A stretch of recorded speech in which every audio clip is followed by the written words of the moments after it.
TV Sim.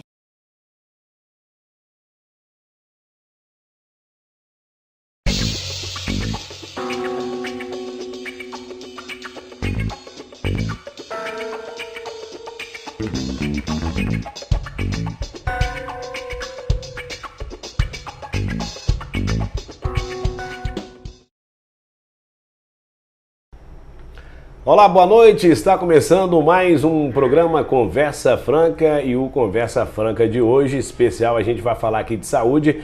Conosco a médica doutora Thalita Maleta. A doutora Thalita, ela é neurologista, é formada pelo Hospital das Clínicas da Universidade Federal de Minas Gerais. Doutora Thalita, primeiramente, obrigado, boa noite, obrigado por participar conosco do Conversa Franca. É a primeira mulher que participa do programa, obrigado. Que bacana, boa noite, Altemar, muito obrigada pelo convite, estou muito feliz de estar aqui hoje com vocês. Bom, a gente vai falar aqui principalmente do AVC. É um assunto que traz muitas dúvidas, né, para o público, né? No próximo dia 29 de outubro é celebrado o Dia Mundial do AVC, conhecido popularmente aí como derrame.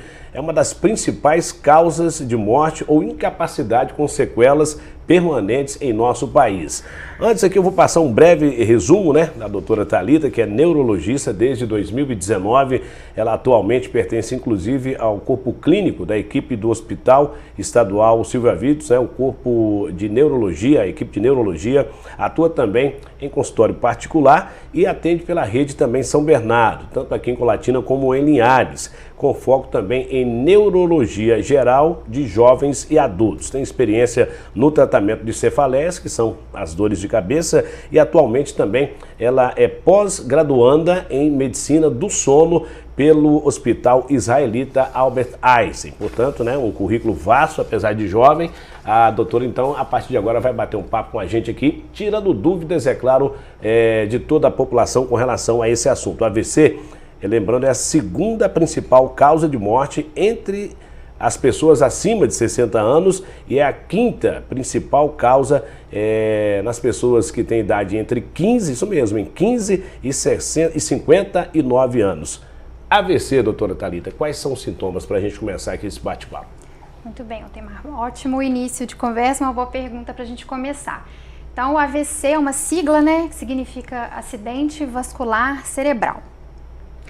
O AVC, para a gente entender o sintoma, é interessante a gente saber que, basicamente, o AVC acontece quando há uma falha de fluxo sanguíneo em alguma região do cérebro, né? E aí o sintoma, ele vai depender muito do local onde essa isquemia está acontecendo, tá? De maneira geral, a gente gosta de orientar para a população que qualquer sintoma súbito neurológico deve haver a suspeita do AVC, tá certo? O que é um sintoma súbito, uma falha súbita neurológica? Exatamente isso que eu ia perguntar. Muito bem. Então, por exemplo, uma alteração súbita da fala, seja na compreensão ou na expressão da fala, tá certo? Uma alteração súbita da visão, principalmente se acontecer na metade da visão, tá? Uma alteração súbita na capacidade de movimentar um lado do corpo. Esses sintomas geralmente acontecem de um lado só mesmo, tá? Mais comumente no AVC. E a força às vezes está preservada, mas há uma dificuldade para coordenar o movimento ou de perceber a sensibilidade de um lado do corpo. Vai pegar um copo, por exemplo, pede um pouco ali aquela ou deixa coordenação. O copo cair no chão, ou vai tentar escrever e não consegue, tá? Então, existe até uma maneira que a gente gosta de ensinar para os pacientes, para os familiares, de identificar logo, né, esses sintomas. Certo. Então, se existe um início súbito de sintoma, o que é que a gente pede? A gente pede principalmente para o indivíduo, né, o familiar que está ali próximo, pedir para o paciente falar alguma frase, repetir uma frase ou falar o próprio nome, levantar os dois braços para a gente perceber se tem alguma dificuldade assimétrica no movimento e também dar um sorriso, né, que a gente vai identificar se há alguma assimetria na face. Se tem algum lado diferente do outro, no Exatamente. caso, né? Isso não engloba todos os sintomas do AVC, certo, repito, mas são os mais comuns. Então já facilita bastante a chegada desse paciente no hospital. Isso pode acontecer de qualquer forma, a pessoa estando realizando alguma atividade, conversando, deitada, dormindo, descansando? Perfeitamente, exatamente. É um sintoma que acontece de maneira súbita, sem aviso, tá certo? E em qualquer contexto. Se o paciente estiver acordado, essa é a melhor situação, entre aspas. Por quê? É possível identificar no início, tá certo? Se o paciente já acorda com o sintoma, a gente não tem certeza que hora que ele começou e aí começa a ficar um pouco mais complexo aí. E aí também, se estiver acordado, inclusive para tomar todas essas precauções, falar uma frase um pouco maior, o nome completo, fazer esses movimentos, Perfeito. Um sorriso, né? Se o paciente acordar com sintoma, a gente vai executar também da mesma forma, porém a gente já não vai ter exatamente o horário do início do sintoma. Pode ter sido aquela hora, pode ter sido algum tempo antes. Logo depois de dormir, a gente não tem certeza. Bom, o assunto aqui hoje então é saúde, né? A gente está conversando aqui com a doutora Thalita, neurologista. A gente já falou aqui a questão das idades, né? Mas tem alguma faixa etária onde o risco do AVC é maior, doutora? Perfeito, tem sim. A gente fala que quanto mais idoso o indivíduo, maior o risco de desenvolver AVC. Então, a idade em si já é um fator de risco, tá certo? Mas eu queria ressaltar que a gente tem observado aí nos últimos anos uma tendência de aumento no AVC em pacientes jovens. Então, é muito importante a gente lembrar que os fatores de risco que estão presentes no idoso, se presentes em pacientes mais jovens, inclusive crianças, adolescentes, também pode ocorrer o AVC nesses pacientes mais novos. Então, vou citar aqui os fatores de risco mais importantes, certo, que seria o tabagismo, tá? Inclusive o tabagismo entre jovens, adolescentes, né? Adultos mais novos também. O alcoolismo, tá? O sedentarismo. Falta de exercício, né? Perfeito. A obesidade, tá certo? E as doenças crônicas, que também às vezes podem aparecer em pessoas jovens, como o diabetes e a pressão alta. Problemas cardiológicos também aumentam o risco de AVC, tá? Como arritmias, por exemplo, insuficiência cardíaca. E essa doença pode aparecer em pessoas novas e aumenta o risco de AVC nesses também. Tá? Então, são alguns cuidados importantes que pessoas que já são acometidas de outras doenças, tem que tomar uma atenção ainda maior. Perfeito. A gente fala que são fatores de risco, mas de certa maneira a pessoa pode dar uma dianteira, pensar, eu já tenho um fator de risco que me aumenta, né, a chance de ter AVC, eu vou deixar essas doenças controladas para que elas não venham a desenvolver a ponto de causar um AVC. Ok, conversando aqui hoje uma conversa franca com a doutora Thalita Maleta, ela que é médica neurologista, né? A gente falou aqui já, ela inclusive faz parte da equipe de neurologia do Hospital Estadual Silvio Avidos, com sede aqui em Colatina. E aqui, falando do Hospital Estadual Silvio Avidos, qual é o processo, o protocolo de AVC no Hospital Silvio Avidos? Perfeito. O protocolo de AVC no Hospital Silvio Avidos segue as recomendações, né, que são feitas pelo Ministério da Saúde e foi baseado também nas diretrizes de assistência dos principais hospitais, tanto do Brasil quanto fora do Brasil. Então, basicamente, o que acontece é, se um paciente chega no hospital com uma suspeita de AVC, né, ou é feita a suspeita de AVC na chegada do paciente, esse paciente é recebido por uma equipe de enfermagem já treinada, que vai executar uma espécie de escala que lembra muito essa que eu comentei com você, que o próprio familiar já pode fazer, certo, que é a avaliação da face, dos movimentos do braço e também da fala. Tá? Esses são os primeiros procedimentos, né? Perfeito. Só que no hospital, o paciente também vai ter avaliadas outras questões, como a pressão e o nível de glicose, tá? Uma vez mantida a suspeita ou iniciada a suspeita, é desencadeado uma espécie de uma série de mecanismos, né, que vão acionar a equipe de enfermagem, a equipe médica de emergência, a coleta de exames, a equipe de radiologia e a neurologia, para que esse paciente seja avaliado de forma rápida, feita a confirmação da suspeita de AVC, iniciadas as medidas importantes para cada caso, né, individualizadas em cada caso. Então, a partir desses sintomas aí, o mais rápido possível, é crucial também o tempo mais curto para chegar até um hospital para receber esse tipo de atendimento também. Perfeito. A gente sabe que quanto antes, né, a gente trata, né, e já identifica, algumas possibilidades de tratamento são maiores para os pacientes que chegam mais rápido, tá certo? No Hospital Silvio Avidos, por exemplo, nós temos um leito reservado na terapia intensiva para o paciente que chega com menos de 4 horas e meia de evolução de sintomas, porque esse paciente pode ser candidato a um tratamento com uma medicação que é dada dentro da veia, com o objetivo de dissolver o coágulo. Isso se o AVC for isquêmico, tá certo? Essa é uma falinha um pouquinho técnica, mas é interessante a gente falar com a população. O AVC ele é classificado em 2 tipos, o AVC isquêmico e o AVC hemorrágico, tá? O AVC isquêmico basicamente lembra o infarto do coração. Então, um vaso que leva sangue para a cabeça, né, para o cérebro, ele fica obstruído, um coágulo O sangue não passa. obstrui a passagem do sangue. Esse é o AVC isquêmico. No AVC hemorrágico, ocorre um rompimento de um vaso e um sangramento. Note que o resultado é o mesmo. O sangue deixa de chegar onde deveria, mas um devido a um coágulo e o outro devido a um sangramento. Rompimento, né? O que é interessante saber é que, às vezes, o sintoma vai ser o mesmo e o tratamento é completamente diferente. Por isso que a gente fala com o paciente que ele tem que ir para um serviço de urgência mais próximo, de onde ele vai ser direcionado para um setor, para um serviço que vai ter o exame de tomografia, que é aquele que vai conseguir diferenciar o hemorrágico do isquêmico. O AVC isquêmico do hemorrágico, existe algum mais grave que o outro? Então, o AVC hemorrágico, ele é mais raro, mas ele tende a ser mais grave do AVC isquêmico. Lógico que eu tô falando em linhas gerais, tá? Existem AVCs isquêmicos que são muito extensos e que também podem ser muito graves. Certo. Doutora, claro, né, todo mundo conhece pessoas que já passaram por esse problema, já tiveram aí, já foram vítimas de AVC, alguns ficam com sequelas, outras não. A gente vê algumas com uma certa dificuldade na fala, outras no caminhar, no movimento. Fala um pouco então aí sobre esse tempo que a pessoa tem para não ficar com sequelas. Perfeito.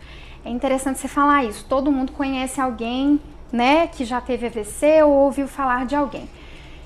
Existe um dado aí que mostra pra gente que, em média, a cada 4 a 6 pessoas, uma vai ter AVC. Olha que dado importante, né? É uma doença com uma incidência muito elevada. Exatamente. Tá? E aí, Chega importante... a assustar, né? Chega a assustar. Então, aqui nós temos, se a gente tem 4 pessoas aqui nessa sala, uma delas pode ser acometida pelo AVC. E aí, é importante, né, a gente saber que a sequela, a gente nunca consegue garantir que não vão haver sequelas, tá? Isso é uma questão preocupante, mas que nos leva a reforçar aquilo que essa semana a gente aproveita para dizer.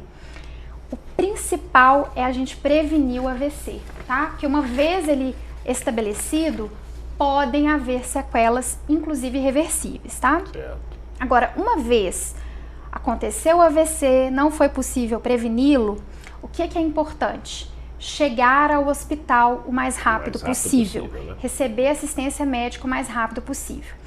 Então, como que isso vai acontecer com a suspeita? Só quando a população, né, tiver realmente orientada sobre quais são os sintomas mais comuns do AVC, é que as pessoas vão ter condição de realmente chegar ao serviço de urgência. Aqui no estado, a gente tem já uma rede organizada, né? Colatina recebe de vários municípios, né, pessoas com suspeita de AVC, porque é onde a gente tem uma equipe, né, 24 horas por dia para receber esses hospital casos. Referência, que é o Silvio Avides. Exatamente, o Hospital Silvio Avides. Então, se o paciente estiver em outro local, é importante que essa identificação seja feita rápida, porque ainda tem o período de deslocamento para que ele chegue no serviço de urgência, tá certo? Então, o ideal é chegar o mais rápido possível, mas mesmo passando as 4h30 que eu comentei com você, Altemar, o mais rápido possível, o quanto antes melhor, tá certo? Se o paciente independente acordou, do horário. Perfeito, porque mesmo se a gente não puder fazer aquele remédio na veia que eu comentei com você antes, existem outras medidas que são importantes ser feitas nas primeiras horas do AVC. Ok. Tá? Bom, são muitas informações interessantes e importantes, né? A gente já falou aqui no próximo sábado, dia 29, é celebrado o Dia Mundial do AVC, então esse é um programa especial no próximo sábado, neste sábado, né, dia 29. Claro, a gente está falando aqui sobre essa doença para deixar esse alerta para a nossa população. Doutora, a gente vai a um rápido intervalo, daqui a gente volta porque tem muito mais ainda informação importante para você aqui no Conversa Franca de hoje, não saia daí.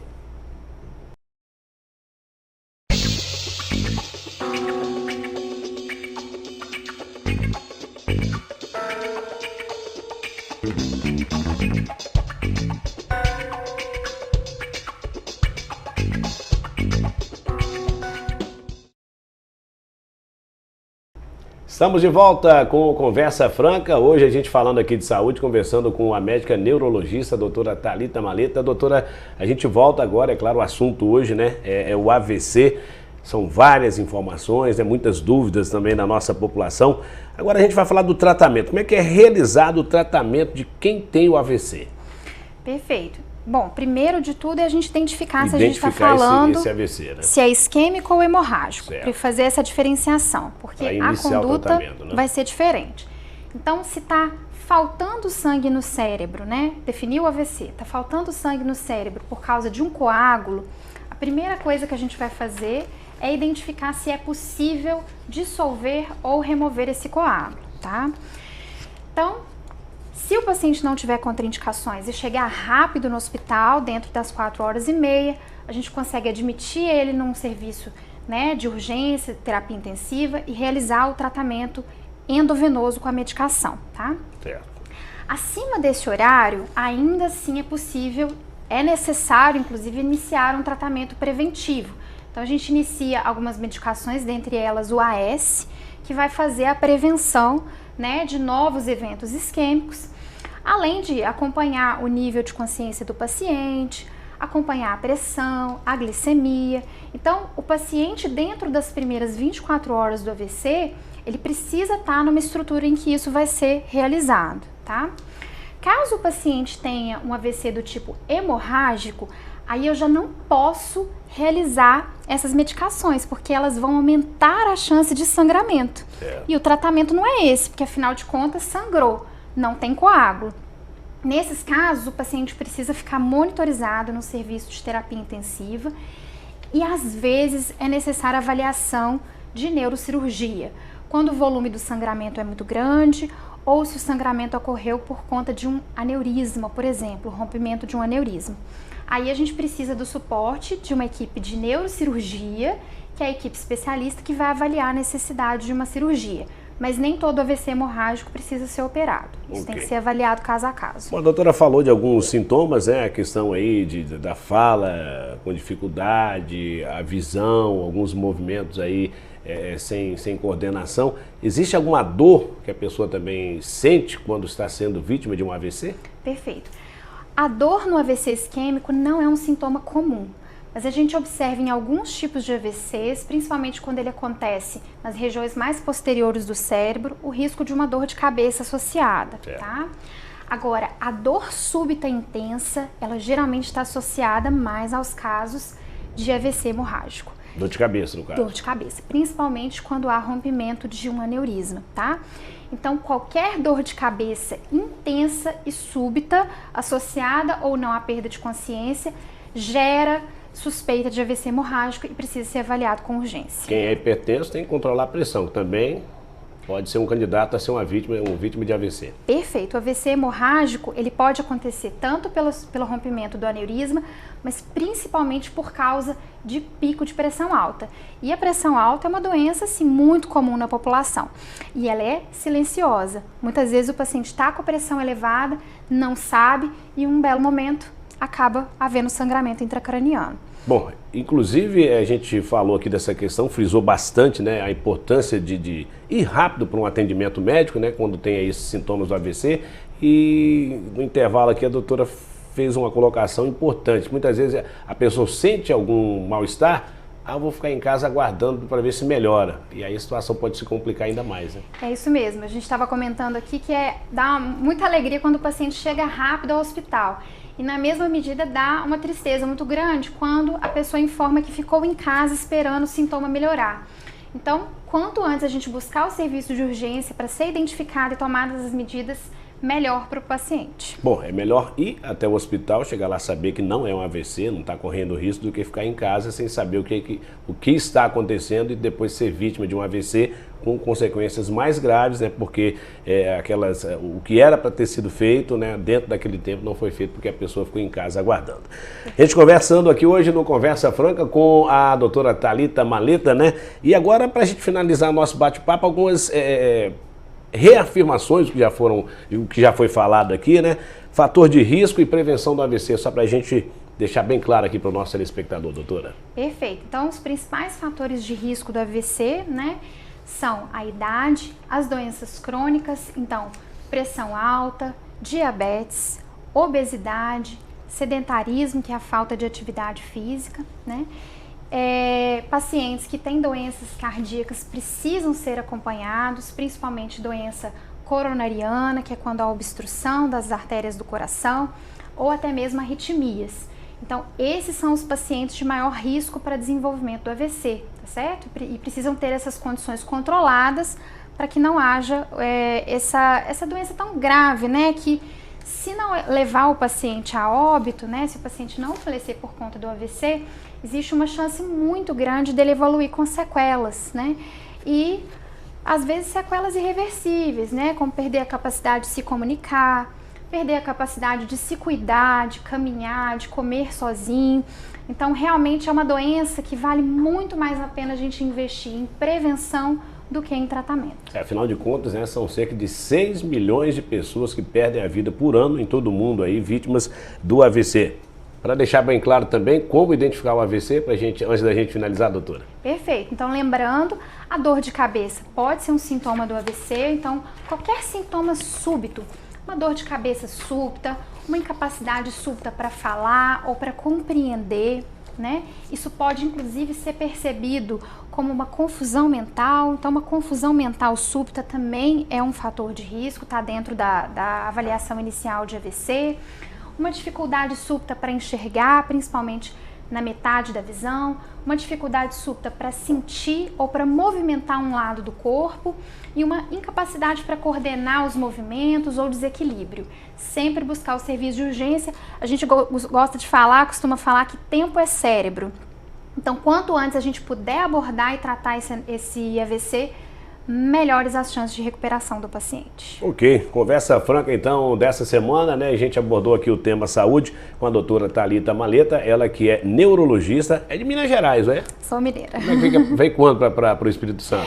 Eu tenho um ano que eu tô morando em Linhares. Então, mora em Linhares, né? Já tô Trabalha aí. Também aqui em Linhares, né? Isso aí, trabalho no currículo aqui tem lá no pós-graduando em medicina do sono, né? Vou explorar mais um pouquinho antes do nosso tempo acabar aqui. Uhum. O que é a medicina do sono? Então, a medicina do sono é até uma especialidade bem mais recente, né? E ela envolve a compreensão das características do sono e das complicações associadas ao sono. Vou até comentar aqui que é muito interessante a gente lembrar que a apneia obstrutiva do sono, por exemplo, é uma das doenças que a gente estuda na medicina do sono e aumenta o risco de AVC, tá? Então, indivíduos que são obesos, que têm roncos noturnos, e dormem mal, têm sonolência durante o dia, são pessoas que podem ter apneia obstrutiva, né, do sono e devem procurar um pneumologista, um neurologista especialista em medicina do sono para a gente identificar precocemente, porque eu não havia comentado antes, mas esse também é um fator de risco para AVC. Ok, então já fica aqui feito o convite para um próximo programa para a gente falar aqui da medicina do sono, então.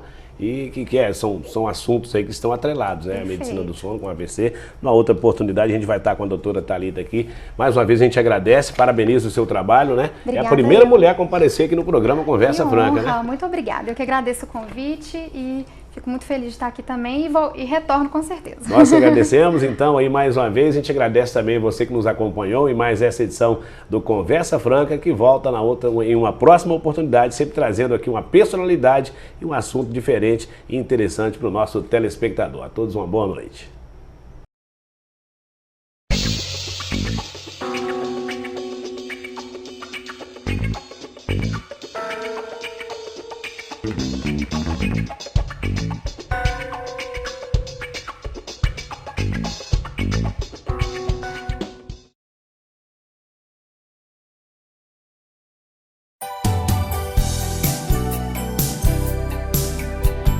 TVC